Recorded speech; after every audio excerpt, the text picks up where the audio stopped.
Latest रोजगार समाचारों के लिए हमारे चैनल डिजी इंडिया को जरूर सब्सक्राइब करें। दोस्तों, डिजी इंडिया में आपका बहुत बहुत स्वागत है। और जैसा कि आपको पता है, राजस्थान सरकार ने ओबीसी आरक्षण की विसंगतियों को दूर कर दिया है। और इन विसंगतियों को दूर करने के लिए राजस्थान सरकार ने आरक्षण के नियमों में बहुत सारे बड़े बड़े बदलाव किए हैं। और इस वीडियो में मैं आपको इन सभी बदलावों के बारे में बताऊंगा और साथ ही ये बदलाव होने के बाद में कौन सी कैटेगरी को नुकसान होगा, कौन सी कैटेगरी को फायदा होगा, वो सारी चीज़ें इस वीडियो के माध्यम से मैं आपको बता दूंगा। और ये वीडियो कंप्लीट देखने के बाद में इन बदलावों के कारण सभी कैटेगरीज पे क्या क्या इसका प्रभाव पड़ेगा, वो सब कुछ आपको पता लग जाएगा। तो इस वीडियो के अंत तक बने रहना। और अब आगे बढ़ते हैं और सबसे पहले देखते हैं कि क्या क्या बदलाव राजस्थान सरकार ने किए हैं।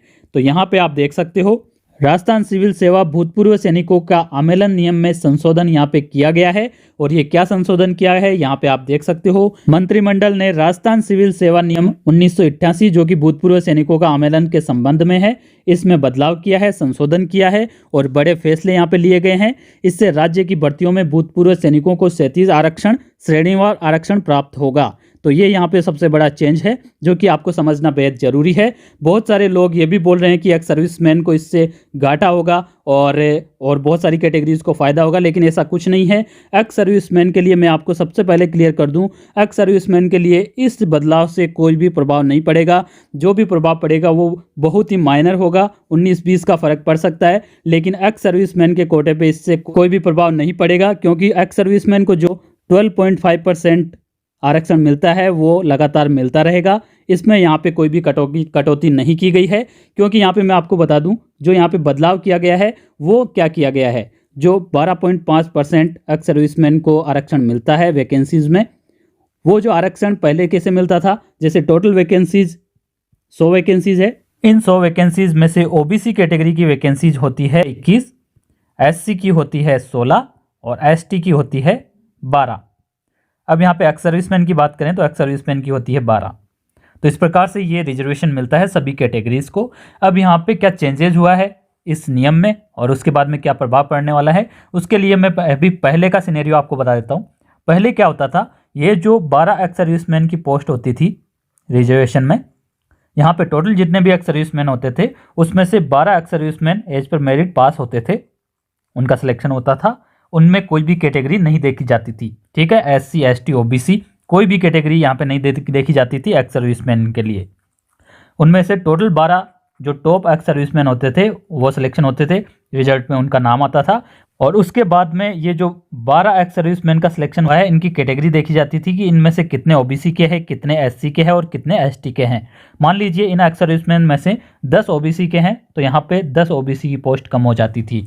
इसके अलावा एससी से मान लीजिए 1 है और एसटी कैटेगरी में 1 है, तो इस प्रकार से टोटल 12 सर्विसमैन को यहाँ पे कैटेगराइज कर दिया है। तो यहाँ पे ऑटोमेटिकली ओबीसी की सीट्स कम हो गई है, यहाँ पे बची है अब मात्र 11 सीट। एससी की बची है 15, यहाँ पे कोई ज़्यादा यहाँ पे डिफरेंस नहीं है, और एसटी के लिए है 11। तो यहाँ पे एसटी और एससी के लिए तो यहाँ पे कोई भी प्रभाव नहीं पड़ा, लेकिन इस नियम के चलते ओबीसी पे बहुत ज़्यादा प्रभाव पड़ गया, सीट आधी हो गई है जो कि सामान्य अभ्यर्थी है उनके लिए। तो इस वजह से क्या होता था, अभी आपको देखने को क्या मिलता था, जनरल और ओबीसी की जो कट ऑफ है वो बहुत ही बराबर जाती थी, इक्वल जाती थी, कोई भी यहाँ पे ज़्यादा डिफरेंस उनमें देखने को नहीं मिलता था, क्योंकि यहाँ पे ओबीसी की जो कैटेगरी है उसमें आरक्षण बहुत कम यहाँ पे हो जाता था। लेकिन अब यहाँ पे क्या हो गया है वो भी आपको अब मैं बता देता हूँ कि अब मान लीजिए यहाँ पे टोटल 100 सीट्स है, उसमें से ओबीसी की सीट वही 21, एससी की सीट वही 16 और एसटी की सीट यहाँ पे 12, एक्स सर्विसमैन की सीट्स हो गई है टोटल 12।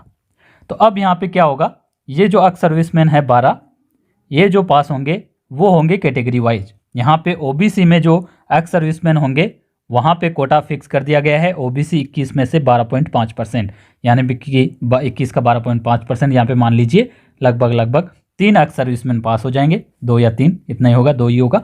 और एससी में मान लीजिए 1 होगा और एसटी में भी 1 होगा। इस प्रकार से यहाँ पे टोटल 5 एक्स सर्विसमैन हो गए जो कि कैटेगरी में रहेंगे, और इसके अलावा जितने भी जो 6 एक्स सर्विसमैन से रह गए हैं वो रहेंगे अनरिजर्व्ड में।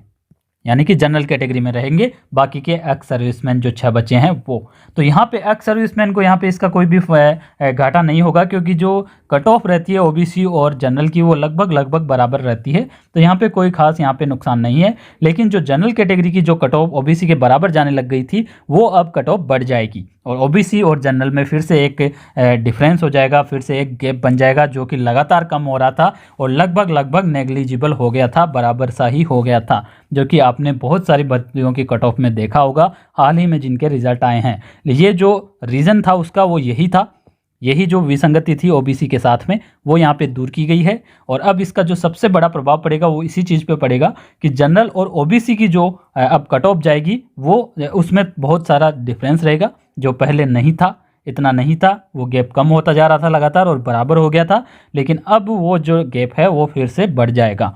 और यहाँ पे आप देख लीजिए ओबीसी की जो सीट बचेगी वो बचेगी 18, एससी की बचेगी 15 और एसटी की बचेगी यहाँ पे 11। तो यहाँ पे जो एससी और एसटी के लिए है वो इतना ज़्यादा प्रभाव नहीं पड़ेगा, फिर भी ओबीसी में जो सामान्य कैंडिडेट्स होंगे उनके लिए यहाँ पे 18 सीट्स रिजर्व रहेगी और उनको यहाँ पे इसका फ़ायदा मिलेगा और ओबीसी की जो कट ऑफ है वो कम जाएगी। और ओबीसी के जो सामान्य कैंडिडेट्स हैं उनके लिए यहाँ पे बहुत ही अच्छी खुशखबरी है कि उनके लिए यहाँ पे ये रिजर्व सीट जो उनकी लगभग नेग्लिजिबल हो गई थी वो अब वापस उनके खाते में आ जाएगी और उनको इसका फ़ायदा मिलेगा। अब बात करते हैं एससी और एसटी के एक्स सर्विसमैन की। उनके बारे में बताया जा रहा है कि उनको पहले घाटा हो रहा था। तो घाटा क्या हो रहा था कि पहले जो एक्स सर्विसमैन की जो मैंने 12 पोस्ट बताई थी उसमें आपको क्लियरली बताया था कि इनकी कोई भी कैटेगरी नहीं थी। जो भी एक्स सर्विसमैन टॉप होते थे मेरिट के हिसाब से उन 12 एक्स सर्विसमैन को पास किया जाता था। लेकिन अब क्या है, यहाँ पे एक्स सर्विसमैन में भी कैटेगरी बन गई है, यहाँ पे एक सीट इनको मिलेगी। एसटी और एससी में ये रिजर्व्ड हो गई है। तो यहाँ पे जो एससी और एसटी के एक्स सर्विसमैन होंगे उनको भी यहाँ पे इन 12 में से सीट्स मिलेगी, यानी कि 2 सीट के लगभग यहाँ पे एससी और एसटी का कोटा यहाँ पे हो जाएगा। 3 सीट मान लीजिए, तो यहाँ पे ex serviceman OBC ex serviceman की जो सीट्स बच जाएगी वो बच जाएगी यहाँ पे 9। ठीक है, पहले कोई भी कैटेगरी नहीं थी एक्स सर्विसमैन में, लेकिन अब कैटेगरी आ गई है। तो यहाँ पे एससी एसटी के एक्स सर्विसमैन को 3 सीट मिल जाएगी और ओबीसी के एक्स सर्विसमैन के लिए 9 सीट मिल जाएगी। तो यहाँ पे कुछ ज़्यादा यहाँ पे डिफरेंस नहीं होगा, इसीलिए मैं आपको बता रहा हूँ कि एक्स सर्विसमैन की जो कट ऑफ है वो ज़्यादा उसमें डिफरेंस नहीं आएगा। थोड़ा बहुत डिफरेंस आएगा, मैं मना नहीं कर रहा हूँ, डिफरेंस तो आना ही है, थोड़ा बहुत डिफरेंस आएगा, थोड़ी कट ऑफ बढ़ेगी, लेकिन जितना यहाँ पे इस मैटर को उछाला जा रहा है उतना नहीं है। यहाँ पे आप देख सकते हो, मैंने आपको क्लियर कर दिया था, पहले जो 12 सीट थी वो कोई भी कैटेगरी में नहीं आती थी, एससी एसटी ओबीसी में, लेकिन अब ये सीट्स कैटेगरी में आएगी। एससी और एसटी जो कैटेगरी है उनके लिए यहाँ पे इस 12 सीट में से रिजर्वेशन होगा। तो यहाँ पे मान लीजिए 2-2 सीट, 1 या 2 सीट हो जाएगी, ये 3 सीट यहाँ पे मिलनी है एससी और एसटी को। तो जो बाकी की शेष 9 सीट है वो ओबीसी के लिए होगी यहाँ पे। ठीक है, ओबीसी और अदर कैटेगरी जो भी है उनके लिए। तो ये है यहाँ पे, ये 3 सीट का यहाँ पे फ़र्क पड़ेगा और कोई भी फ़र्क यहाँ पे नहीं पड़ेगा। अब इन 3 सीट की वजह से कितना कट ऑफ में डिफरेंस होगा वो यहाँ पे देखने लायक होगा और ज़्यादा नहीं होगा, सामान्य ही होगा, इतना ज़्यादा प्रभाव नहीं पड़ेगा, लेकिन फिर भी थोड़ा बहुत प्रभाव पड़ेगा एक्स सर्विसमैन की कट ऑफ में और ओबीसी के जो एक्स सर्विसमैन हैं उनके लिए। तो यहाँ पर जो फ़ायदा होगा वो होगा ओबीसी में जो जनरल कैंडिडेट्स हैं उनके लिए। ठीक है, उनके लिए फ़ायदा हो गया। दूसरा हो गया जो एक्स सर्विसमैन है एससी और एसटी कैटेगरी के, उनके लिए फ़ायदा हो गया। इन दोनों के लिए यहाँ पे फ़ायदा हो गया। और जिनका नुकसान होना है, ज़्यादा नुकसान नहीं होगा, थोड़ा बहुत नुकसान होगा, उसमें क्या होगा, एक्स सर्विसमैन जो ओबीसी कैटेगरी के है उनके लिए, और इसके अलावा जो जनरल कैटेगरी है उनके लिए भी, क्योंकि उनकी कट ऑफ अब निश्चित तौर पे बढ़ेगी जनरल कैटेगरी की, तो इनको लिए थोड़ा सा यहाँ पे चेंजेस होगा, इनकी कट ऑफ कम होगी और इनकी कट ऑफ बढ़ेगी। सबसे ज़्यादा फ़ायदा जो यहाँ पे अगर मिलेगा तो वो मिलेगा एक्स सर्विसमैन में जो एससी एसटी कैटेगरी है उनको, और ओबीसी जनरल को। दूसरे नंबर पर ओबीसी जनरल रहेगी, और जो घाटा यहाँ पे होने वाला है वो पहले जनरल है और उसके बाद में एक्स सर्विसमैन ओबीसी। तो इस प्रकार से मैंने आपको वरीयता भी बता दी है किसको कितना नुकसान होने वाला है। बाकी जो अब ये जो भर्तियां आएगी इस आरक्षण नियम के आधार पे, उसके बाद में जो रिजल्ट आएगा उसमें सब कुछ साफ हो जाएगा। लेकिन जो मैंने यहाँ पे स्टडी की है इस नियम की और इसके बाद में क्या क्या चेंजेज होंगे वो यहाँ पे मैंने आपको बताए हैं, और ये प्रिडिक्शन मेरा है कि इतना इतना यहाँ पे फ़ायदा और नुकसान इन कैटेगरीज़ को होने वाला है। और मैंने यहाँ पर सब कुछ कवर करने की पूरी कोशिश की है। आगे यहाँ पे इसमें ये भी आपको बता देता हूँ कि यहाँ पे ये ऑफिशियली क्या लिखा गया है।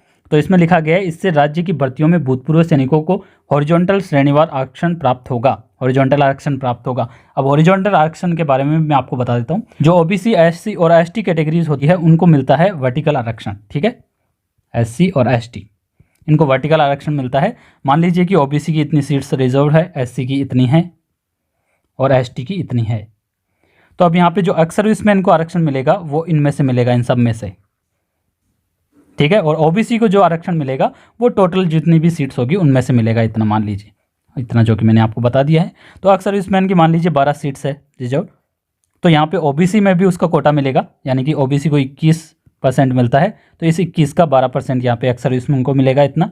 एससी को यहाँ पे 16 मिलता है तो इसमें से इतना मिलेगा, और एसटी को 12 मिलता है तो यहाँ पे इतना मिलेगा।